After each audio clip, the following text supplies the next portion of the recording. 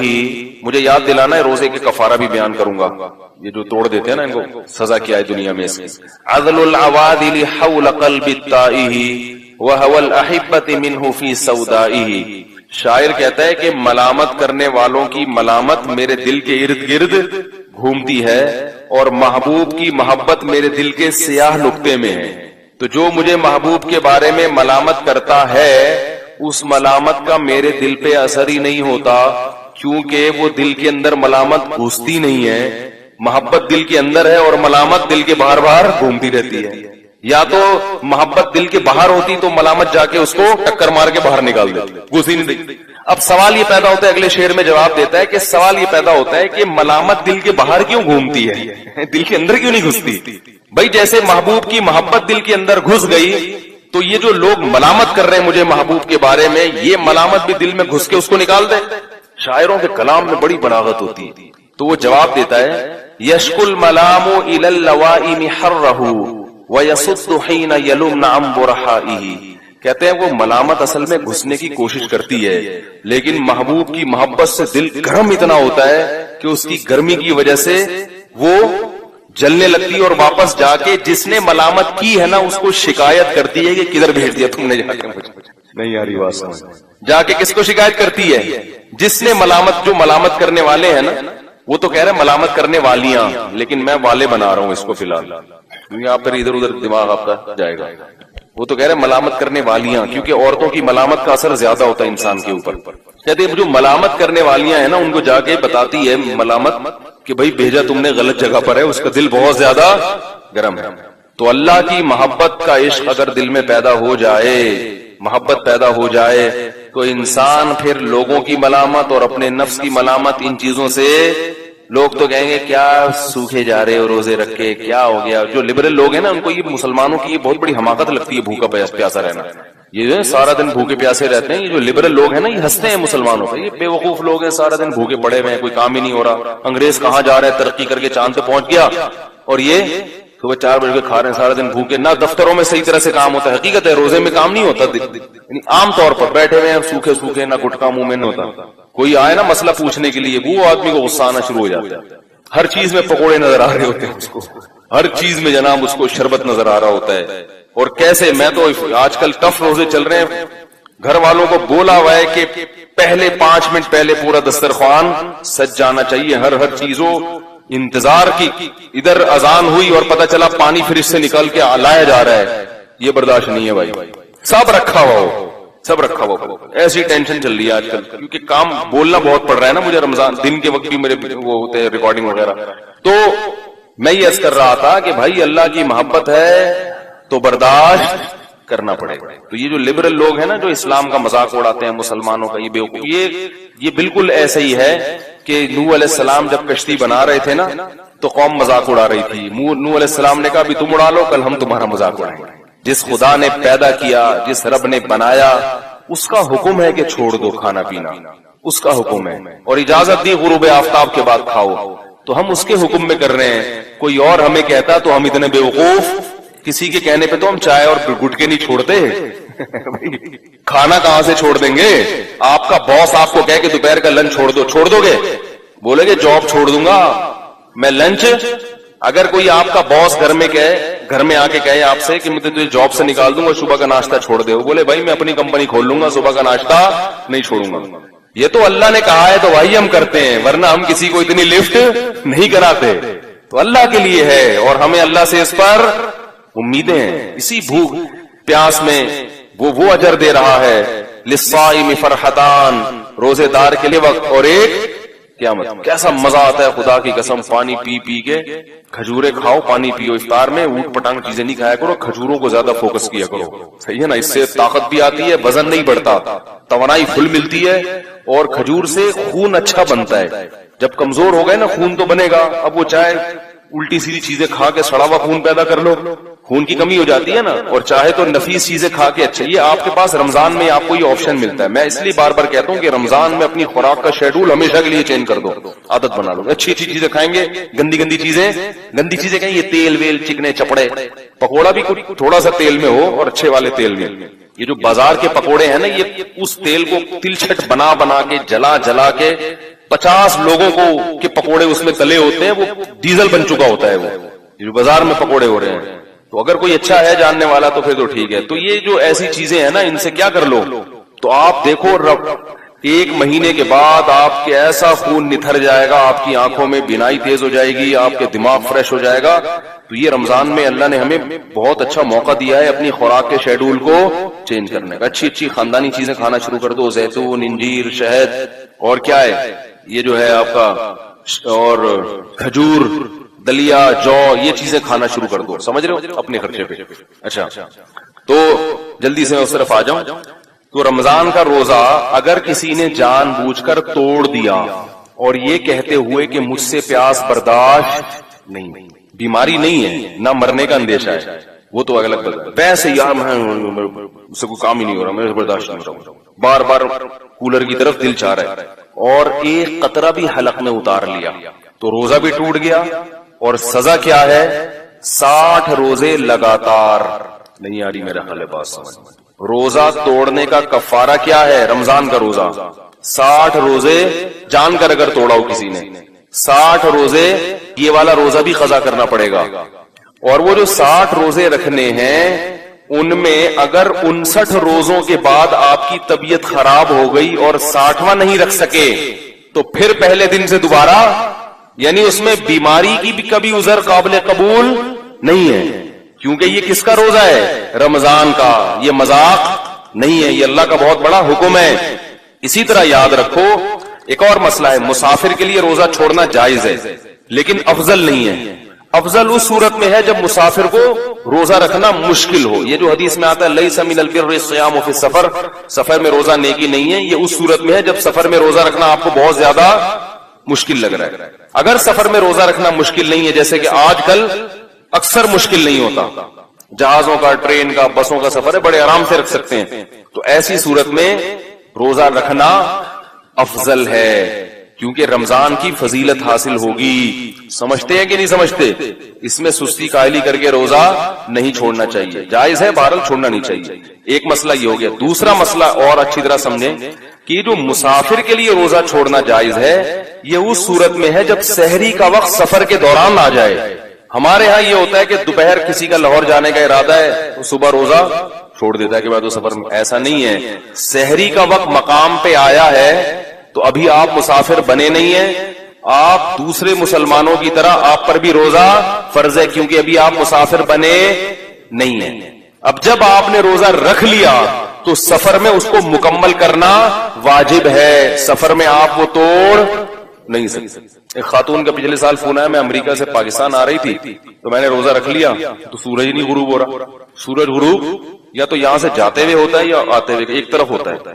تو میں نے کہا جاتے ہوئے غروب ہی غروب ہو رہا تھا نا، ٹھیک ہے. تو وہ کیا کریں؟ میں نے کہا روزہ رکھنا فرض ہے، کیونکہ سحری مقام پہ ہو رہی ہے. سحری امریکہ میں مقام پہ کی انہوں نے، تو اب جہاز میں بیٹھ گئے تو سورج کتنا ہی لمبا ہو گیا، ٹھیک ہے، روزہ رکھنا پڑے گا. تو کبھی کبھار ہی ایسا ہوتا ہے. ہاں جان پہ بن پڑے یا بیمار ہونے کا اندیشہ ہو، وہ تو پھر سفر نہ بھی ہو تو بھی روزہ توڑنا، بولو بھائی، جائز ہے. تو ایک مسئلہ. دوسرا مسئلہ یہ، مسافر نے روزہ چھوڑ دیا، سفر میں سحری آئی تھی، آپ یہاں یعنی آپ جہاز میں بیٹھے لاہور سے کراچی آ رہے ہیں، راستے میں سحری کا وقت ہو گیا جہاز کے دوران، یعنی پرواز کے دوران، تو آپ روزہ چھوڑ سکتے ہیں. آپ نے چھوڑ دیا روزہ، لیکن جب آپ نے روزہ چھوڑا تو جہاز میں ہی بیٹھ کے جتنا کھانا ہے کھا لیں. جب ایئرپورٹ پہ آپ اترے اور کراچی میں مقیم بن گئے تو جیسے ہی اپنے علاقے میں داخل ہو گئے، یعنی شہر میں داخل ہوئے، تو اس وقت کھانا پینا آپ کے لیے جائز نہیں ہے، بند. کیونکہ اب آپ مسافر نہیں رہے. اگرچہ روزہ نہیں ہے لیکن روزے داروں کی طرح آپ کو رہنا پڑے گا، کیونکہ آپ نہ مسافر رہے نہ مریض رہے. تو فمن شہید منکم الشہر، کہ تم میں جو اس مہینے کو پائے گا وہ روزہ رکھے. تو اس کو روزہ رکھنا، اگرچہ یہ شرعی روزہ نہیں ہوگا کیونکہ سحری، کیونکہ وہ تو کھاتے آ رہے ہیں نا، لیکن پھر بھی روزے داروں کی طرح رہنا آپ پر کیا ہو جائے گا؟ واجب ہو جائے گا. نہیں آ رہی بات؟ ہم نے دیکھا ہے مسافر کا روزہ نہیں ہے وہ آ کے کھا رہا ہوتا ہے. بھائی اب تو مسافر نہیں رہے نا تم, اب تھوڑی مسافر ہو, اب چپ آرام سے جیسے دوسرے بیٹھے ہوئے ہیں نا اس طرح بیٹھو. کھانے پینے کی اجازت, وہ کہتے ہیں جب میرا روزہ ہی نہیں ہے تو روزہ بھی مجھے بعد میں بھی قضا کرنا پڑے گا, اور اب بھی مجھے کھانے پینے کی اجازت نہیں ہے. بالکل ایسے ہی ہے, بعد میں یہ قضا بھی کرنا پڑے گا, کیونکہ آدھے دن تو آپ چرتے رہے نا, آدھے روزے تھوڑی ہوتے ہیں, اور آدھا دن آپ کو روزے داروں کی طرح رہنا بھی پڑے گا. سمجھ رہے کہ نہیں سمجھ رہے؟ تو یہ حکام ہے جن کی لوگ رعایت نہیں کرتے. تو یہ تو خیر آج کا موضوع اسی طرف چلا گیا. اب میں چھوٹی بات کی ہے, آج کل وہ جو لائیو شو میں ہوا نا, وہ عامر لیاقت صاحب کے وہ پھڈے بازی ہو گئی, تو ہمیں ان شووں سے وہ نہیں ہے کہ کیا ہوا کیا نہیں ہوا, اس میں کچھ باتیں جو غلط ہیں اور وہ ان کو ڈیفائن کرنا یا ان کو ہائی لائٹ کرنا اس لیے ضروری ہے کہ یہ آئندہ بھی ہو سکتا ہے, اور اس میں لوگ دلچسپی لیتے ہیں, دھڑے بندی ہو جاتی ہے. تو علماء کی بہرحال ذمہ داری ہوتی ہے کہ اگر کسی پہ ظلم ہوا ہے تو اس ظلم کو میں سمجھتا ہوں بیان کیا جائے. اس میں جو اہل حدیث عالم تھے, میں یہ سمجھتا ہوں ان کے ساتھ بہت ناانصافی ہوئی, کیونکہ وہ نہ کہہ رہے میں ذاکر نائک کا خلیفہ ہوں, نہ میں وہ کہہ رہے میں وہ ایک بات کر رہے ہیں, لیکن اس کو توپے لے کے گستاخ رسول پر خام خام میں زبردستی. تو میں یہ سمجھتا ہوں کہ یہ جن لوگوں نے بھی اس طرح کیا ہے انہوں نے کوئی ذمہ داری کا ثبوت نہیں دیا. باقی ڈاکٹر ذاکر نائک صاحب نے جو یہ لفظ, ایک ایسا لفظ استعمال کیا کہ جو نبی کی جس سے توہین کا شائبہ ہوتا ہے, تو ہم نے سنا کہ بعد میں انہوں نے اس پہ معذرت بھی کی ہے, اور اس کا وہ باقی وہ مسئلہ کیا ہے تو میں نے آج جمعے کے بیان میں اس کو تفصیل سے بتایا ہے کہ اس طرح ذرا سی باتوں پہ الفاظ کی جو زبان لڑکھڑاتی ہے, اور بندہ کہہ بھی رہا ہے کہ میری یہ نیت نہیں ہے, تو اس پہ فوراً توہین رسالت کے مقدمے مت چلایا کرو. میں نے اس کی کچھ مثال دی ہے کہ حدیث میں بھی ایسی مثالیں ملتی ہیں کہ انسان کی زبان وہ بولنا کچھ چاہتا ہے, نکلتا کچھ ہے منہ سے, تو اس کو نبی صلی اللہ علیہ وسلم نے بھی نہ اللہ کا گستاخ قرار دیا, نہ توہین رسالت کا مرتکب قرار دیا. تو ہمیں اگر نبی کی سیرت کو فالو کرنا ہے تو پھر پورے طریقے سے فالو کرنا پڑے گا. تو وہ بڑا ظلم ہوا ہے ان اہل حدیث عالم کے ساتھ. میں نے وہ کل کلپ دیکھا, مجھے لوگوں نے بھیجا, تو میں نے دیکھا وہ بہت زیادہ وہ خام ایسا نہ ہو کہ مجھے یہ ڈر ہے کہ وہ ایک جو ہے نا وہ ایک دلوس نکلنا نہ شروع ہو جائے کہ یہ اہل حدیث جو ہے وہ کیا ہوتے ہیں, معاذ اللہ گستاخ رسول ہوتے ہیں. تو پھر یہ کیا ہوگا, اہل حدیث اور حنفیوں کا یا بریلویوں کا کیا ہو جائے گا, ٹکراؤ. تو ہمارا ملک ابھی اس قسم کے ٹکراؤ کا متحمل بولو بھائی نہیں ہے. بھائی ملک میں بڑے پھڈے چل رہے ہیں, تو اس لیے جو بھی اس قسم کی چیزوں کو میں جذباتیت کا شکار ہوتے ہیں, سوشل میڈیا پہ ہمارا فرض ہے کہ ہم ان کی حوصلہ افزائی نہیں کریں, اور ان کو بتائیں جو بھی اللہ کے رسول کو ماننے والا ہے وہ کبھی بھی گستاخ رسول نہیں ہو سکتا. سب مسلمان اللہ اس کے رسول سے محبت کرتے ہیں. تعبیرات میں کبھی کبھار زبان کیا ہوتی ہے, تو اس لیے کہ اگر علماء رہنمائی نہ کریں, سوشل میڈیا پہ لوگوں کے پھر بڑے زہریلے کمنٹس ہیں, اس سے اور زیادہ نفرتیں پھیل رہی ہیں. ہر آدمی اپنے ایک فرقے کو لے کے نا اب اس کو موقع مل گیا ہے. کوئی بھی ایسا جیسے کوئی کمزور پٹ رہا ہو نا, اب اس کمزور نے آپ کے پیسے بھی لیے ہوئے تھے, بلکہ ایک طاقتور پٹ رہا ہو فرض کرنے, اس نے آپ کے بھی پیسے لیے ہوئے تھے, تو آپ اس کو مار سکتے نہیں تھے. اب کیا ہوا ہے کہ وہ لوگ اس کو کوٹ رہے ہیں, تو آپ بھی جا کے اس پہ چوری کا الزام لگا کے تھپڑ مار. مقصد چوری نہیں ہوتی, مقصد ہوتا کہ اس نے جو ہے نا میرے پیسے دینے. ہم سرگودا میں تھے تو ایک چور پکڑا گیا, تو ایک صاحب نے اس کو 2-3 لوگوں نے نا اس کو درخت سے باندھ دیا. چور بڑا طاقتور تھا. اب لوگوں نے اس کو چانٹے مانٹے مارنا شروع کیے. تو میں چھوٹا بچہ تھا, تو میں نے دیکھا پورا محلہ آ کے اپنی چانٹوں کی ٹھڑک وہاں پوری کر رہا ہے, کیونکہ بہت سے لوگوں کو نا پیٹنے کا شوق ہوتا ہے, لیکن ان میں اتنا دل ہوتا نہیں ہے کہ کسی پہ ہاتھ اٹھائیں. تو سب نے آگے بولا یہ بندہ ہوا ہے, ہاتھ بھی بندے ہوئے ہیں, چوری کی ہے, پٹا. دوسرا آ رہا ہے, وہ بھی پٹا لاتے ہیں گھوسے. تو صاف پتا چل رہا تھا کہ ان کو چوری سے, کیونکہ ان کی چوری تھوڑی کی ہے اس نے, ان کو نہ چوری سے نفرت ہے نہ کوئی چور سے نفرت ہے, بس یہ بھی چاہتے ہیں کہ انگلی کٹا کے ہمارا بھی نام کس میں, شہیدوں میں آئے. تو ابھی وہ بیچارے اہل حدیث عالم سے کوئی گڑبڑ ہوئی, تو ہر آدمی جو ہے نا رسول اللہ صلی اللہ علیہ وسلم سے عشق کا دعویٰ کر کے ایک بوچھاڑ کر رہا ہے. اس سے خطرہ یہ ہے کہ مسلکی اختلاف کہیں بہت زیادہ بڑھ نہ جائے, جس کے مسلمان ابھی تحمل نہیں کر سکتے. جو بھی حق بات ہے اس کو بیان کرنا چاہیے, اور اس طریقے سے اس پہ کمنٹس کریں کہ ایک دوسرے کے جذبات, یہ ایسا نہیں ہے جیسا ہم سمجھ رہے ہیں. مسلمان سب اللہ اس کے رسول کے چاہنے والے ہی ہوتے ہیں. تعبیر میں بیچاروں سے کبھی غلطی, جیسے جنید جمشید بیچارے سے ہو گئی تھی.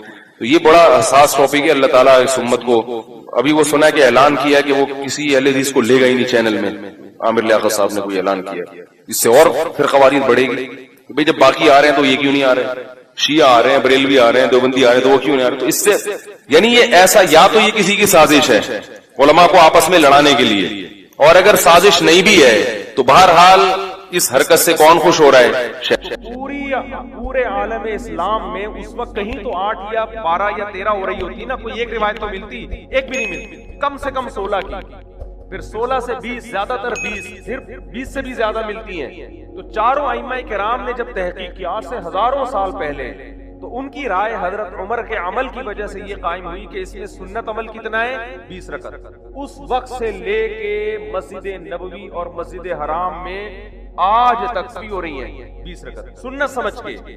آج اگر حرم میں ہمیشہ کے لیے بھی 10 ہو جاتی ہیں، میرے بھائی اسلام وہ ہے جو قدیم ہے، قرآن و سنت کی وہ تشریح جو پہلے علماء کر چکے ہیں، پوری امت اس پر، آج کی تشریحات پر ہمیں اعتماد نہیں ہے۔ آج حکومتوں کے دباؤ ہوتے ہیں، آج مفادات ہوتے ہیں، کسی پہ ہم الزام نہیں لگا رہے، آج بعض دفعہ سوچنے میں غلطی کرتا ہے انسان، قرآن و حدیث کا اپنی طرف سے مفہوم مراد لے رہا ہوتا ہے۔ ہمارے اہل حدیث بھائی عام طور پر صحیح بخاری کی حدیث پیش کرتے ہیں کہ نبی صلی اللہ علیہ وسلم رمضان غیر رمضان میں 8 رکعت سے زیادہ نہیں پڑھتے تھے۔ اس کے تو بہت آسان جواب ہے، اس حدیث سے تراویح پر استدلال کرنا تو اتنا غلط ہے، اتنا غلط ہے، میں حیران ہوتا ہوں۔ بھائی نبی اگر 8 رکعت پڑھتے تھے تو کیا جماعت سے پڑھتے تھے؟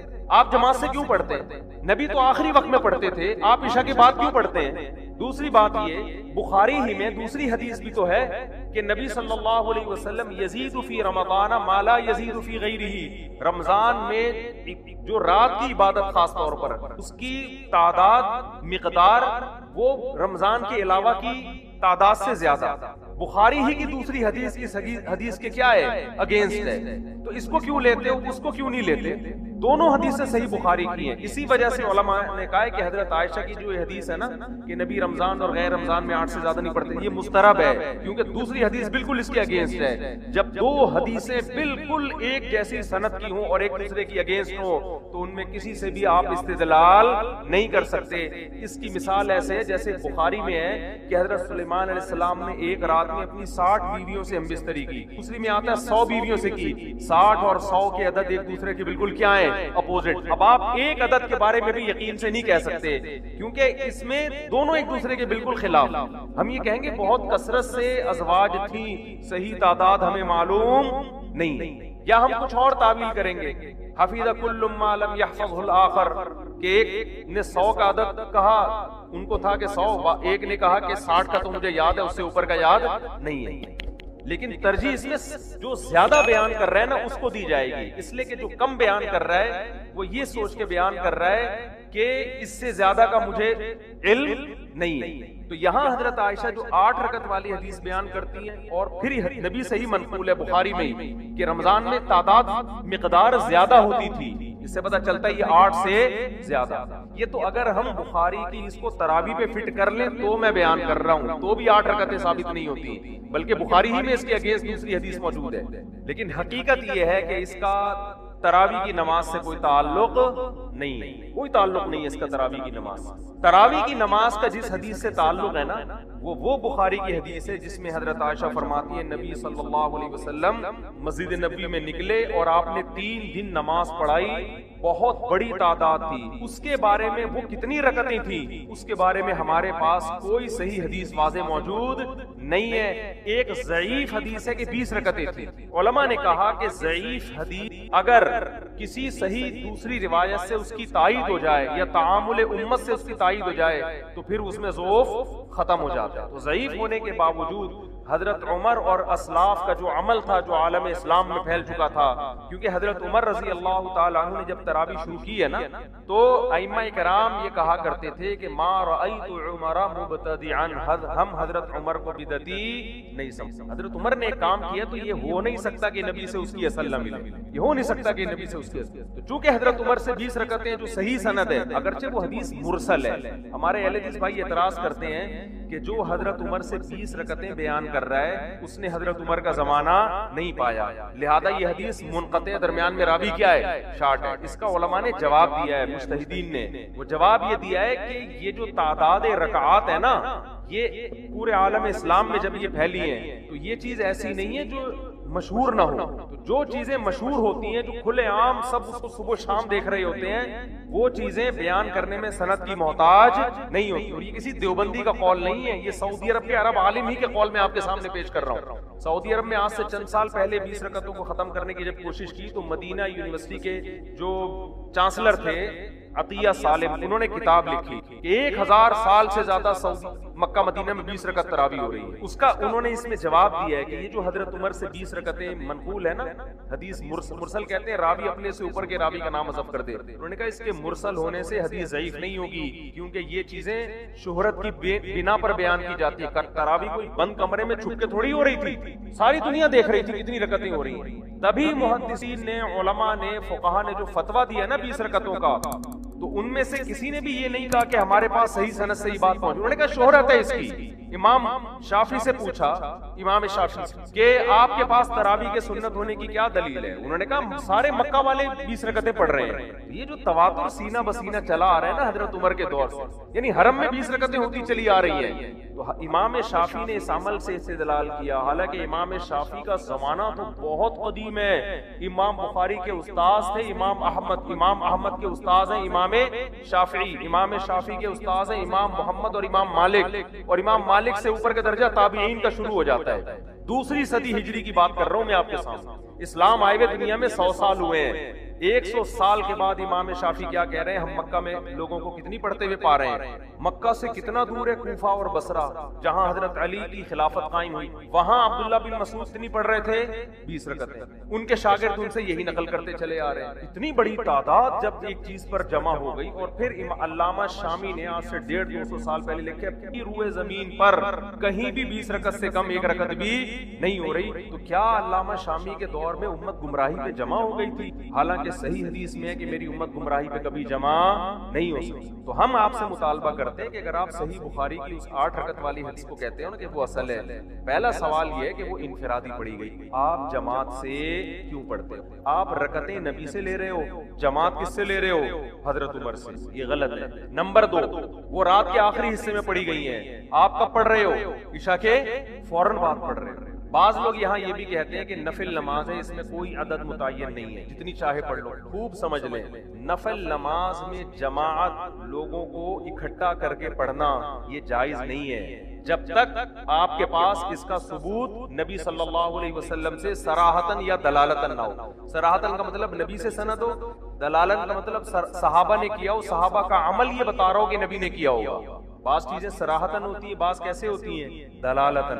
دلالتاً کا مطلب یہ ہوتا ہے کہ جیسے ہم نے اپنی آنکھوں سے تو نہیں دیکھا، سورج کی روشنی دیکھ کر یقین ہو رہا ہے کہ سورج نکلا ہوا ہے، تو صحابہ کا عمل دیکھ کر یقین ہو گیا کہ یقیناً نبی نے یہ عمل کیا ہے. اس کو کہتے ہیں دلالتاً.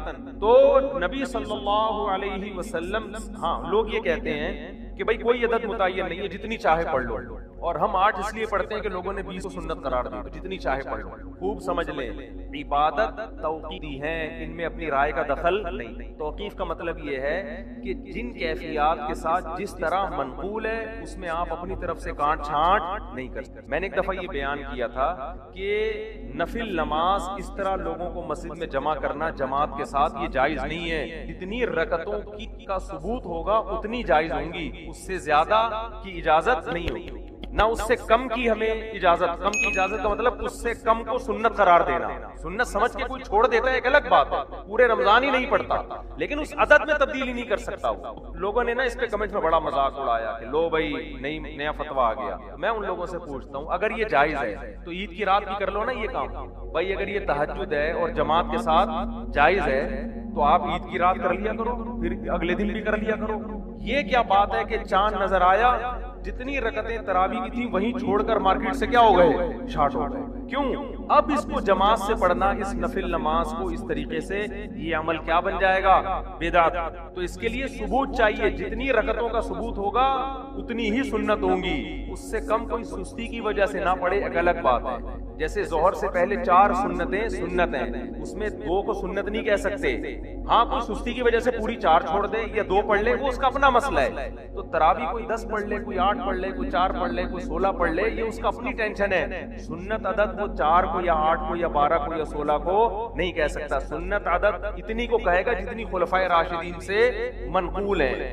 سمجھتے ہو کہ نہیں سمجھتے؟ اور اگر کسی نے اس میں کمی کی ہے تو ان کی ذاتی رائے ہے. ہم ان ائمہ کی رائے کو اور حضرت عمر کی رائے اور عثمان اور علی کی رائے کو ترجیح دیتے ہیں باقی مجتہدین کی رائے پر. سمجھتے ہو کہ نہیں سمجھتے؟ اور ایک اہم ترین بات میں نے یہ بھی بیان میں کہا تھا, یہ جو مسلک پرست لوگ ہوتے ہیں نا, مسلک پرست, یہ کیا کرتے ہیں, یہ خود بہت شخصیت پرست ہوتے ہیں. ان کے خلاف کوئی بھی دلیل جاری ہوگی نا, ایک تو غصے سے ان کے منہ سے جھاگ نکلنا شروع ہو جاتا ہے. کبھی تسلی سے جواب دینا, جو سوال پوچھا جائے بات کو کیا کر دیتے ہیں, گھما دیتے ہیں. ہم اگر مسلک پرست ہوتے تو میں تراویح میں آپ کو دیوبندی بننے کی دعوت دے رہا ہوتا. میں تراویح کے مسئلے میں آپ کو کہہ رہا ہوتا جو اردو بولنے والے علماء ہیں ان کو فالو کرو. میں کہہ رہا ہوں خلفائے راشدین کو, امام ابو حنیفہ کو, امام شافعی کو, امام مالک کو, امام احمد بن حنبل کو فالو کرو. 1400 سال سے حرمین میں جو ہوتا آ رہا ہے اس کو فالو کرو. لیکن میرے اس بیان کو کیا کہیں گے, دیوبندیت کا پرچار کر رہا ہے. اور آپ پوری امت کو اٹھا کے ایک طرف پھینک دو. آپ کے بابے نے جو دلائل دے دیے اس پہ کو پتھر, یعنی جیسے پتھر پہ لکیر تبدیل نہیں ہوتی نا, ایسے آپ اس کے بارے میں لچک نہ دکھاؤ. آپ کے بابوں نے دلیل دے دی کہ موطا امام مالک میں 8 رکعت کی حدیث بالکل صحیح ہے, کوئی ضعیف ثابت نہیں کر سکتا. ہم جب اس کو ثابت کرنے کے لیے حوالے دینے کے لیے آپ کے گھر پہ آ رہے ہیں, آپ وہ حوالے سننے کے لیے تیار نہیں ہیں. اور ہم نے وہ حوالے ویڈیو آڈیو بیان میں ریکارڈ کروا بھی دیے ہیں. میرا تراویح کے مسئلے پر آڈیو بیان ہے, اس میں پورے حوالوں کے ساتھ میں نے حدیثیں پڑھ کے پیش کی ہیں. 8 رکعت تراویح جو موطا امام مالک کی حدیث ہے اس کو کن کن محدثین نے ضعیف قرار دیا اور کن کن نے کہا کہ اس سے استدلال درست نہیں ہے, یہ سارے حوالے میں نے پیش کر دیے. پھر بھی بعض لوگ یہ دعویٰ کرتے ہیں کہ اس کو کوئی بھی ضعیف نہیں کہتا. پھینکنے پر گورنمنٹ کی طرف سے کوئی پابندی نہیں. اور میں نے یہ بھی کہا تھا اگر وہ صحیح ہوتی تو امام مالک اپنی موطا پر خود تو فتویٰ دیتے نا, وہ خود تو 20 رکعتوں سے بھی زیادہ کے قائل ہیں. کوئی جواب نہیں ہے ان لوگوں کے پاس کسی چیز کا. تو مسلک پرستی کی بہا. اب میں ایک اہم دلیل آپ کو دے رہا ہوں. اس نماز یہ صلاۃ اللیل ہے, اس میں دو رائے نہیں ہو سکتی. لیکن یہاں بھی بعض لوگوں نے کنفیوژن پیدا کی ہے. بعض لوگوں نے کہا چونکہ یہ صلاۃ اللیل ہے لہذا یہ تہجد ہے. لہذا یہ کیا ہے, ایک صاحب نے یہ بھی دلیل دی ہے, مشہور بزرگ ہیں, انہوں نے دلیل یہ دی ہے کہ یہ نام بھی بدعت ہے, لوگوں نے خود بعد میں رکھا ہے اس کا نام تراویح. نبی سے تو ہمیں صلاۃ اللیل ملتی ہے, اس کے علاوہ کوئی نماز نہیں ملتی. اور دلیل دی ہے امام بخاری نے صلاۃ اللیل کا باب باندھا ہے اور اس کے تحت تراویح کا بھی تذکرہ کیا اور تہجد کا بھی اور وتر کا بھی. لہذا یہ سب کیا ہے, ایک ہی نماز ہے. یہ ایسے ہے جیسے میں کہوں میڈیکل سائنس کی کتابوں میں ایک باب باندھا ہوا ہے جاندار اور غیر جاندار کے عنوان کے تحت انسان کا بھی تذکرہ ہے, گدھے کا بھی ہے, کتے بلی کا بھی ہے. لہذا یہ سارے ایک ہی ہیں.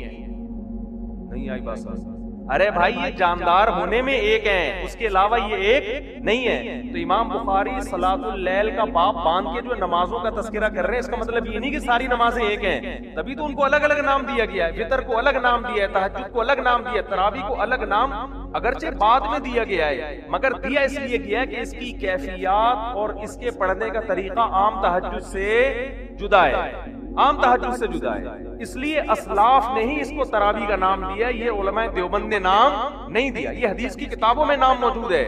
آپ کہہ سکتے ہیں جب نبی نے نام نہیں دیا تو ہم نام کیوں دیں اس کو الگ سے. ہم اس لیے نام دیں گے کہ اسلاف نے جب ہماری آسانی کے لیے ایک نام دے دیا تو ہمیں بھی اس میں آسانی ہے. تو گورنمنٹ نے نام دینے پر کوئی پابندی نہیں لگائی, نہ اللہ نے. اور بہت ساری ہمیں مثالیں ملتی ہیں کہ نبی نے نام نہیں دیا مگر بعد میں فقہا نے نام دیا اور ہم نے بھی اس کو نام دے دیا. فجر سے پہلے کی 2 سنتیں, اس کو سنت مؤکدہ کہا جاتا ہے کہ نہیں کہا جاتا؟ کوئی حدیث دکھا دو کہ نبی نے اس کو 2 سنت مؤکدہ کہا ہو. بلکہ نبی کی جو حدیثوں میں ملتا ہے رکعت الفجر, فجر کی 2 رکعتیں. اب کوئی آپ سے پوچھے میں آپ کیا کر رہا ہوں, میں فجر کی 2 رکعتیں پڑھ رہا ہوں, تو اگلا سمجھے گا فرض پڑھ رہا ہے شاید. آپ کے نہیں میں کیا کر رہا ہوں, سنت. آپ کو وہ نام دو جو حدیث میں ہے. فجر کی 2 رکعتیں بولو, سنتیں نہ بولو. بھائی کنفیوژن ہو رہی ہے کہ 2 رکعت سے فرض مراد ہے یا سنت, تو ہم نے اس کو الگ. یہ سنت کا لفظ بھی حدیث میں نہیں ہے. حدیث میں جو سنت کا لفظ ہے وہ کسی اور معنی میں ہے. حدیث میں تو سنت طریقے کو بولتے ہیں, وہ فرض بھی ہو سکتا ہے, واجب بھی ہو سکتا ہے. یہ تو بعد میں امت نے فرق کیا, یہ سنت ہے اور یہ کیا ہے, فرض ہے. نفل کا جو ہم نے نام دیا نفل, یہ تو سب اسلاف نے نام دیا ہے. نبی کے دور میں ہمیں یہ اصطلاحات نہیں ملتی، فرض، سنت، نفل۔ قرآن کہہ رہا ہے وَمِنَ اللَّيْلِ فَتَهَجَّدْ بِهِ نَافِلَةً لَكَ، رات میں آپ تہجد پڑھیں، آپ کے لیے نفل ہے۔ تو یہاں نفل سے مراد وہ نفل نہیں ہے، نافل اگر اضافی چیز ہے۔ اسی آیت سے علماء نے استدلال کیا ہے کہ تہجد نبی پہ فرض ہے، حالانکہ قرآن کیا کہہ رہا ہے؟ نفل ہے۔ تو یہاں نفل وہ والا نفل نہیں ہے جس کو ہم نفل کہتے ہیں۔ بہت ساری ٹرمز ایسی ہیں جو بعد میں فقہا نے ایجاد کی ہیں، اور ان کو اہل حدیث بھی مانتے ہیں، سارے مانتے ہیں ان ٹرمز کو، اس لیے کہ ان ٹرمز کی وجہ سے ایک عبادت کو دوسری عبادت سے فرق کرنا کیا ہو گیا ہے؟ آسان ہو۔ تو خوب سمجھ لو، جب اسلاف نے دیکھا کہ یہ وہ نماز ہے جو صرف رمضان میں پڑھی جاتی ہے، ایک امام کے پیچھے پڑھی جاتی ہے، اس کی مخصوص رکعتیں ہیں، ان تعداد میں پڑھی جاتی ہے، چاند نظر آتے ہی یہ نماز پورے سال کے لیے غائب ہو جاتی ہے، تو اس لیے اسلاف نے اس کو نام کیا دے دیا؟ تراویح کا۔ تو یہ نہ میں نے دیا، نہ علماء دیوبند نے دیا، نہ احمد رضا خان بریلوی صاحب نے دیا، نہ کسی اور نے دیا، نہ الیاس قادری صاحب نے دیا، نہ کسی اور نے۔ کس نے نام دیا ہے؟ اسلاف۔ اور آج سے نہیں، صدیوں پہلے۔ تبھی بیہقی کی روایت میں نے اپنے اس آڈیو بیان میں نا پورے حوالے پیش کیے ہیں، اس میں نے وہ روایت بھی پڑھی ہے کہ اسلاف نے اس کو نام دیا تھا تراویح کا۔ اب آخری بات کر کے بس میں موضوع کی طرف آتا ہوں۔ تراویح کا نام دیا اس کو۔ اگر یہ 8 رکعتیں یا 12 ہوتی نا تو اسلاف اس کو تراویح کی نماز کہتے ہی نہیں۔ کیوں؟ بیہقی کی روایت ہے، آپ کہہ سکتے ہیں نا حوالے پیش کرو، تو میرا آڈیو بیان پورا سن لیں، وہ شیئر کریں زیادہ سے زیادہ، کیونکہ میں نے وہ 6-7 سال پہلے بیان کیا تھا، تو اس لیے آڈیو تھا، اس وقت ویڈیو کی ہمارے پاس سہولت بھی نہیں تھی اور لوگ مانوس بھی نہیں تھے ویڈیوز، تو پورے حوالے ہیں اس میں اسلاف نے اس نماز کو کیا نام دیا؟ تراویح۔ کیوں؟ اس کی وجہ بھی لکھی ہوئی ہے، اس لیے کہ وہ ہر 4 رکعت کے بعد تھوڑی دیر آرام کرتے تھے، تھوڑی دیر وقفہ لیتے تھے، پھر 4 پڑھتے تھے۔ اب قطع نظر اس سے کہ وہ وقفہ سنت ہے یا نہیں، یہ ایک الگ بحث ہے، ہمیں اس پر اصرار نہیں ہے کہ آپ اس کو سنت کہیں، لیکن اس نام سے پتہ چلتا ہے کہ 4 رکعتوں کو ایک ترویحہ کہا گیا تھا۔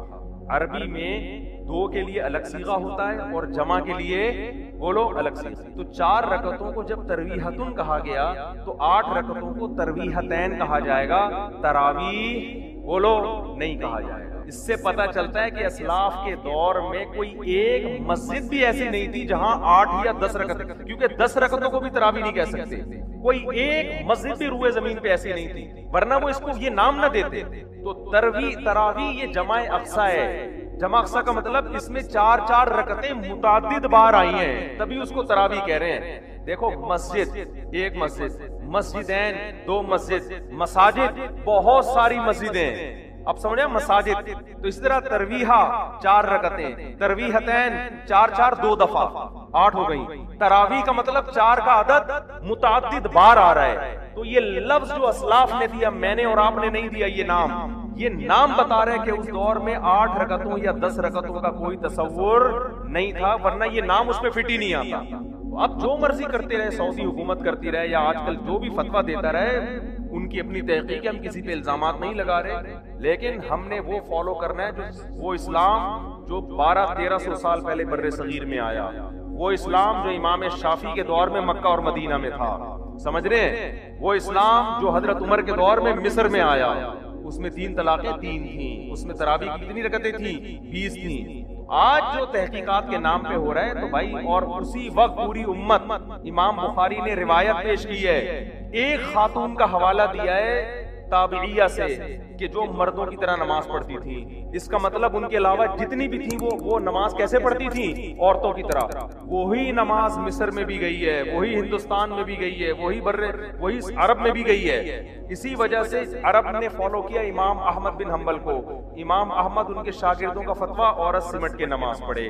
امام شافعی کو فالو کیا ملیشیا انڈونیشیا نے، ملیشیا انڈونیشیا والے ان کا جتنے قدیم علماء ہیں، آج کا ملیشیا نہیں، آج کا انڈونیشیا نہیں، صدیوں سے جو ملیشیا میں اسلام آ رہا ہے، اور فقہ شافعی کی کتابوں میں جو لکھا ہوا ہے، عورت مردوں کی طرح نہیں بلکہ سمٹ کے نماز پڑھے گی۔ عرب میں بھی سمٹ کے نماز پڑھا کرتی تھی، آج سے 100 سال پہلے کا سعودیہ اٹھا کے دیکھ لو۔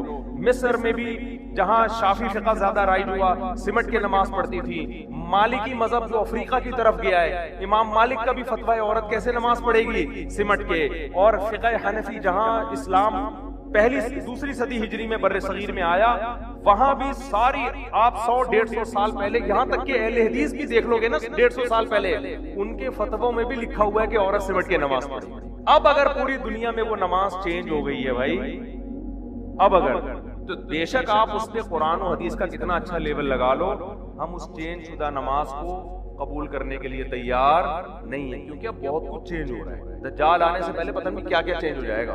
اب تو فتوے آئیں گے، اب تو اور کچھ دنوں میں آپ دیکھنا میری پیش گوئی ہے، چند سالوں میں شاید میرے مرنے کے بعد تراویح کی نماز ہی غائب کر دی جائے گی۔ وجہ اس کی ہے کہ غامدی صاحب بڑی مضبوط دلیل دیتے ہیں اپنے حساب سے کہ نبی نے 3 دن پڑھ کے جو نماز چھوڑ دی ہے، آپ اس کو پڑھ کیوں رہے؟ آئی بات سمجھ؟ جو نماز نبی نے 3 دن پڑھ کے چھوڑ دی، آپ اس کو پڑھ کیوں رہے؟ تو ہم کیوں پڑھ رہے ہیں بھائی؟ حضرت عمر نے پڑھائی ہے، حضرت عمر بدعتی بولو نہیں ہو سکتے۔ تو دین میں قرآن و سنت کے ساتھ صحابہ اور اسلاف کو مرج کرنا پڑے گا۔ اگر آپ نے صرف قرآن کی بات کی تو بھی گمراہ، صرف قرآن اور حدیث کی بات کی تو بھی گمراہ۔ قرآن، حدیث اور اسلاف اس کے ساتھ ملانے پڑیں گے، اور اسلاف کا مطلب سلفی نام رکھ لینا کافی نہیں ہے، اسلاف کے فتووں کو فالو کرنا پڑے گا۔ آج جتنے سلفی میں نے دیکھے 3 طلاق کو 1 کہتے ہیں، قرآن میرے ہاتھ میں، اللہ کی قسم اٹھا کے کہتا ہوں، اسلاف سے ایک ضعیف سند سے دکھا دو واضح ہو کہ رخصتی کے بعد 3 طلاقوں کو کسی نے واضح لفظوں میں 1 قرار دیا، اسلاف سے 1 روایت دکھا دو، میں مان لوں گا۔ نام ہمارا سلفی نہیں ہے، لیکن ہم 3 طلاق کو جب 3 کہتے ہیں تو سارے اسلاف ہمارے ساتھ ہیں۔ جب ہم 20 رکعتوں کو 20 کہتے ہیں، آپ کو 99% اسلاف ہمارے ساتھ میں نظر آئیں گے۔ ناموں میں کچھ نہیں رکھا، نہ دیوبندی نام نہ بریلوی نام۔ آپ نے یہ نہیں دیکھنا کہ دیوبندی کیا کہہ رہا ہے، بریلوی کیا کہہ رہا ہے، آپ نے دیکھنا ہے کہ قرآن و سنت کی وہ تشریح جو صحابہ اور تابعین نے کی ہے وہ کون پیش کر رہا ہے، اور قرآن و سنت کی وہ تشریح جو 15ویں صدی کے مولوی کہہ رہے ہیں وہ کون پیش کر رہا ہے۔ وہ تشریح جو صدیوں سے چلی آ رہی ہے میں اس کو مانوں گا، وہ تشریح جو آج مارکیٹ میں آ رہی ہے کتنا ہی اچھا اور خوبصورت لیبل لگا لو، ہم اس کو ایکسپٹ کرنے کے لیے تیار نہیں ہیں۔ سمجھتے ہو کہ نہیں سمجھتے؟ سمجھ جاؤ، ورنہ ایسے بے لگام ہوگے نا، ایسے بے لگام کہ فرقے بنتے چلے جائیں گے، اس سے فرقہ واریت ختم نہیں ہوگی۔ آج ایک نیا فتویٰ آئے گا، کل اس سے بڑھ کر ایک نیا فتویٰ آئے گا، پرسوں پھر اور مارکیٹ میں، کہ ایسا پھر بے لگام، اپنے آپ کو پابند۔ تبھی نبی صلی اللہ علیہ وسلم نے فرمایا 73 میں جو جنتی ہوگا ما انا علیہ و اصحابی، جو میرے اور کس کے طریقے کو فالو کرے گا؟ صحابہ۔ اور صحابہ کو سمجھا تابعین نے، تابعین کو سمجھا ائمہ نے۔ بعض دفعہ کہتے ہیں لوگ کہ یہ صحابہ کا نہیں ہے، سارے اسلاف کہہ رہے ہیں صحابہ کا یہی ہے، تابعین کا یہی ہے، تبع تابعین کا یہی ہے۔ آپ اپنی طرف سے ایک چیز مارکیٹ میں لے کر آ رہے ہو کہ یہ امت بانج نہیں ہے کہ آج اسلام آ رہا ہے، امت صدیوں سے، ہاں اس میں بدعتیں آتی رہیں اور مارکیٹ سے شارٹ ہوتی رہی۔ بدعت ایک ایسی چیز ہے جو کبھی امت میں پنپ نہیں پائی، ایسی کوئی بدعت نہیں ہے جو 1400 سال سے چلی آ رہی، ایسی ہزاروں سنتیں جو 1400 سال سے چلی آ رہی تھی اور آج اس کو کیا کیا جا رہا ہے۔ بدعت کبھی ٹکتی نہیں۔ آپ بدعتیوں کو دیکھو، ان کے بھی رسم و رواج چینج ہوتے ہیں۔ حضرت مفتی تقی عثمانی صاحب کا بڑا شاندار بیان ہوا تھا اس پر کہ بدعت اور سنت میں بڑا فرق کیا ہے، کہ بدعت پر امت کبھی صدیوں سے قائم نہیں رہی ہے، کوئی ایک بدعت نہیں آپ دکھا سکتے۔ بدعتی تو ہر دور میں رہے ہیں، لیکن ان کی بدعت ہر دور میں نہیں رہی، بلکہ ان کی بدعت کے ڈیزائن کیا ہوتے ہیں۔ پچھلے سال ربیع الاول منانے کا اسٹائل کچھ اور تھا، اگلے سال اسٹائل تھوڑا سا کیا ہوگا، چینج۔ پچھلے سال محرم کا اسٹائل تھوڑا سا چینج تھا، اگلے سال اور چینج، اگلے سال اور چینج، کچھ نئی آ جائیں گی، پرانی والی غائب ہو جائیں گی۔ ایسا کوئی نہیں ہو سکتا کہ 1400 سال سے ایک جیسی بدعت چلتی چلی آ رہی ہو۔ اللہ نے اس امت کو محفوظ کیا ہے کہ یہ امت گمراہی پہ کبھی جمع نہیں ہوگی۔ تو میں آپ کو علماء کی گستاخیوں کا نہیں کہہ رہا کہ آپ جا کے کوئی 8 رکعت کا فتویٰ دے رہے تو آپ بے ادبی کریں، امت میں پہلے بڑے پھڈے ہو رہے ہیں۔ میں تو صرف آپ کو اسلاف سے جوڑ رہا ہوں کہ جو اس وقت ائمہ اربعہ سے جڑ کے رہ جائے گا نا، ان چاروں فقہا سے، ان سے خروج نہ کرو۔ جو اس وقت ان سے جڑ جائے گا اپنا اور اپنی اولادوں کا دین بچا لے گا۔ ایک اہل حدیث میرے پاس ہے وزیرستان میں، میری بڑی اچھی دوستی اب بھی ہے، مجھے کہنے لگے یار میں تو قرآن و سنت کو فالو کرتا ہوں۔ میں نے کہا میرے بھائی آپ جو قرآن و سنت کو ٹھیک ہے فالو تو سب نہیں کرنا ہے، لیکن اس کو لگام دو۔ آپ کا قول چاروں ائمہ سے خارج نہیں ہونا چاہیے۔ میں نے کہا اس کا نتیجہ پتہ ہے کیا نکلے گا؟ جس طرز پہ آپ چل رہے ہو، آپ کے جب بچے پیدا ہوں گے نا وہ آپ سے ایک اسٹیپ آگے، وہ ایسی تشریح مارکیٹ میں لائیں گے، آپ کچھ ایسی تشریح لا رہے ہیں جو آپ کے باپ دادا نے نہیں سنی ہوگی، بلکہ آپ کے باپ دادا میں جو اہل حدیث ہیں انہوں نے بھی نہیں سنی ہوگی، ٹھیک ہے نا؟ کچھ ایسی اگلی نسل اس سے تھوڑی سی 2 اسٹیپ آگے، اور اس سے اگلی والی کا کوئی پتہ نہیں ہے وہ کس جنگل میں جائے، کہاں جائے گا۔ تو اس لیے میں نے کہا میں آپ کو جہنمی نہیں کہتا، نہ میں آپ کو کہتا ہوں کہ آپ اسلام سے خارج ہیں. آج ایک شخص آئے کہنے لگے میری بیٹی کے لیے اہل حدیث کا رشتہ آیا ہے, کر دو بھائی, اہل حدیث مسلمان تو ہے بھارت. لیکن یہ طرز جس پر ہمارے اہل حدیث بھائی چل رہے ہیں نا, اجتہاد کا جو ہر آدمی کو اتھارٹی دے دی ہے, اس سے امت میں خیر برآمد ہونے والی نہیں ہے. اس سے امت بالآخر آہستہ آہستہ آہستہ آہستہ بے لگام ہوتے ہوتے ٹکڑوں میں بٹتی چلی جائے. اس لیے کچھ اس کو باؤنڈ کرنے کی ضرورت ہے. قرآن و حدیث کی ایسی تشریح, جی ہاں بالکل لا ہی نہیں ہوگا ایسے جو اٹھائے قرآن حدیث جیسے آپ کر رہے ہیں نا. مشہور صاحب ہیں, لوگ کتنے بیوقوف بن رہے ہیں, ہمیں پتا ہے کہ بیوقوف بنا رہے ہیں, حوالے غلط پیش کر رہے ہو آپ, ترجمے غلط کر رہے ہو, لیکن لوگوں کی واہ واہ دیکھو یار, آپ بیٹھ گئے واہ واہ دیکھو, ترجمے غلط. ایک حدیث کا مطلب جب آپ کے اگینسٹ جاتی ہے تو اس کا مطلب کچھ اور بیان کیا جاتا ہے, جب آپ کے حق میں جاتی ہے تو اس کا مطلب کچھ اور بیان. ایک حدیث میں ایک لفظ آیا ہے, جب حضرت معاویہ کے اگینسٹ جا رہی ہے اس کا ترجمہ کچھ اور کیا جا رہا ہے, جب وہ اہل بیت کے اگینسٹ جا رہی ہے تو اس کا ترجمہ کچھ اور کیا جا رہا ہے. یہ دھاندلیاں آج کے مجتہدین کر رہے ہیں. اس لیے حضرت عبداللہ بن مسعود رضی اللہ تعالیٰ عنہ کا قول ہے, من کان منکم مستنن فلیستن بمن قد مات فإن الحی لا یؤمن علیہ الفتنہ. جو تم میں فالو کر رہے پچھلوں کو فالو کرے. آج کے لوگوں پر اعتماد نہیں کیا جا سکتا, سمجھتے ہو. آج کافی ہو گیا میرا خیال ہے درس, بس ایک دو آیتیں جلدی پڑھ لوں تاکہ کچھ تو آئے نا سامنے جو عبرت نصیحت کی باتیں ہیں. اچھا میرے بھائی تو اچھا لوگ پھر مجھے کہتے ہیں حوالے نہیں دے رہے, حوالے نہیں دے رہے. بول تو رہا ہوں, میری جتنا یہ تراویح پر بیان ہے, آڈیو بیان ہے, مفتی طارق مسعود آڈیو بیان تراویح لکھیں, ایک ایک روایت کی سند بھی پڑھی ہے. ہمارے ہاں جب عام طور پر جو حوالے دینے والے لوگ ہیں نا, سند نہیں پڑھتے, نمبر صرف بیان کرتے ہیں. آج کل جو پاکستان میں چل رہے ہیں کیوں نہیں پڑھتے پتہ ہے, پڑھنی آتی نہیں ہے سند ان کو, سمجھ رہے ہو, سند پڑھنی نہیں آتی ہے. تو یہ تو علم کا حال ہے. حمزہ وصلیہ کا فرق معلوم نہیں ہے. ایک مشہور صاحب بیان کر رہے تھے کہ ایک حدیث میں آتے اللہم بسمک اموت و احیا, اور ایک میں آتے اللہم باسمک اموت و احیا. یہ گرامر کے لحاظ سے اتنی بڑی غلطی ہے کہ مدرسے کا پہلی جماعت کا بچہ کہے گا کہ جس آدمی کو بسمکا اور باسمکا کا نہیں پتا وہ مجتہد بنا ہوا ہے, لوگوں کو مسائل بتا رہے قرآن و حدیث. یہ ایسے ہی ہے جیسے میں آپ سے کہوں کہ انگلش میں ایک پروفیسر نے کہا آئی نو اور ایک نے کہا آئی کنو. ابے کہ لکھا جائے نہ لکھا جائے سائلنٹ ہی ہوگا ہمیشہ. تو بخاری میں کوئی ایسی حدیث نہیں ہے جس میں آتے اللہم باسمکا, اسمکا غلط ہے, الف لکھا جائے گا پڑھا نہیں جائے گا. یہ حالت جہالت کی ہے اور امت کو گائیڈ کر رہے ہیں اور فتوے دے رہے ہیں. ابو حنیفہ کا یہ قول غلط ہے, شافعی کا یہ قول غلط ہے, میں صرف قرآن حدیث کو مانتا ہوں. بھائی تم قرآن حدیث کو نہیں مانتے, آپ لوگوں پر قرآن و حدیث کی وہ تشریح تھوپ رہے ہو جو آپ کی ذہن کی پیداوار ہے اور لوگوں کو, پڑھے لکھے لوگوں کو فالو کرنے سے روک رہے ہو. سمجھتے ہو بات کو کہ نہیں سمجھتے؟ تو یہ ہے حساب کتاب. تو وہ حوالوں سے نا آڈیو بیان میرا تراویح والا پورا ہے. اس کے بعد بھی اگر نیچے کسی نے کمنٹس کیے نا کہ ان کے پاس دلائل نہیں ہے, اس کا مطلب وہ کیا ہے, جاہل, وہ اندھا مقلد ہے اپنے بابوں کا. پورا بیان سنو, پورا بیان سننے کے بعد پھر بتاؤ اس کا آپ کے پاس کیا جواب. 6 سال سے یوٹیوب پر ہے, یوٹیوب پر ہے آڈیو بیان, 3-4 ٹکڑوں میں ہے کیونکہ لمبا بیان تھا, پوری سندیں پڑھی ہیں اس میں, سندوں پر اشکالات کیا ہیں.